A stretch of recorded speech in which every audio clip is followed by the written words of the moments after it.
Hi guys, வணக்கம். இது பார்த்திங்கன்னா எங்கள் வீட்டில் இருக்க ஒரு கொய்யா செடி. மரம்லாம் சொல்ல முடியாது, ஏன்னா குட்டி செடி தான். கிட்டத்தட்ட ஒரு 7-8 வருஷமாக இருக்குது. ஃபஸ்ட்டு ஒரு 2 காய், 3. போன சீசனுக்கு நல்ல காய் செடி ஃபுல்லாக இருந்தது. இந்த சீசனுக்கும் அதை விட டபுள் மடங்காக சூப்பராக இருக்குது. எந்த ஒரு உரமும் நான் போட மாட்டேன், வெறும் தண்ணி மட்டும்தான் விடுறோம். காய் நல்ல ஸ்வீட்டாக இருக்கும். பாருங்கள், செடியிலே பழுத்தது.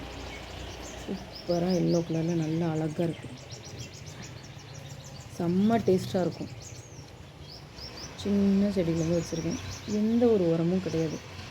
ஆனால் பழம் செம்ம டேஸ்ட்டாக இருக்கும். நல்லா ஆர்கானிக்காக. மரம் ஃபுல்லாக காய் தான் இந்த டைம். நல்லா மரத்துலேயே பழுக்கட்டும்னு சொல்லி ஒரு 2 காய் அப்படியே காயாக பறிக்காமையே விட்டுட்டேன். நல்லா பழமாகட்டும் அப்படின்னு சொல்லிட்டு.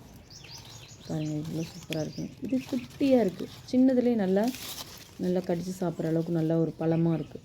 நல்லா டேஸ்ட்டாகவும் இருக்கும் இப்படி சாப்பிடல. அதனால தான் இதில் ஒன்று பறிச்சிட்டேன். 2 இருந்தது, 1 பறிச்சிட்டேன்.